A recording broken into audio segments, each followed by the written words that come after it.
Lula amplia a vantagem sobre Jair Bolsonaro na disputa ao Palácio do Planalto, segundo a mais recente pesquisa Datafolha. A diferença, que era de 4 pontos na semana passada, passou para 6 pontos agora. Petista surge com 53% dos votos válidos, ou seja, sem contar brancos e nulos, contra 47% do presidente candidato à reeleição pelo PL.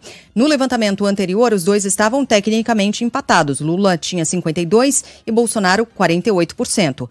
Margem de erro de 2 pontos percentuais para mais ou para menos. Em intenções de voto ou votos totais, Lula tem 49% e Bolsonaro 44%. E aí, nesse caso, brancos e nulos totalizam 5% e 2% não sabem ou não responderam. Agora, tem alguns números importantes aqui, significativos, que dizem respeito ao Sudeste.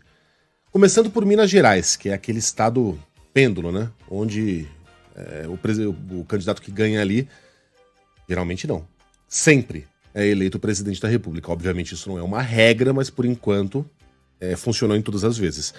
Em Minas, Lula tem exatamente o mesmo índice que teve no primeiro turno. Ele tem 48% de intenções de voto e Bolsonaro tem 43%. Foi exatamente esse o resultado do primeiro turno em Minas Gerais. Então ali, pelo menos segundo o Datafolha, nada mudou nas últimas 4 semanas. No Rio de Janeiro, também nenhuma mudança em relação à apuração do primeiro turno. O presidente aparece com 51% e o ex-presidente 41%. Aqui a vantagem de Bolsonaro. Bolsonaro venceu no Rio de Janeiro por 50-40, ou seja, nada mudou. 1 ponto para cima para cada um. A mudança veio em São Paulo. No estado de São Paulo, Bolsonaro tem 49% e Lula 43%. É uma grande mudança? Não, não é. A diferença foi de 9 pontos, perdão, no primeiro turno. Agora ela é de 7. Então Lula recuperou algum terreno em São Paulo. 6, né? 6, isso. De 9 para 6. E no Rio de Janeiro e em Minas Gerais, que eram locais muito importantes para o presidente conquistar os votos que faltam a ele para a reeleição, a coisa não se mexeu. Então esses dados são bastante importantes nesse último levantamento do Datafolha. Entre os eleitores, 93% dizem que estão totalmente decididos. O índice é de 94% entre os que votam em Jair Bolsonaro e 93% entre os que dizem votar em Lula.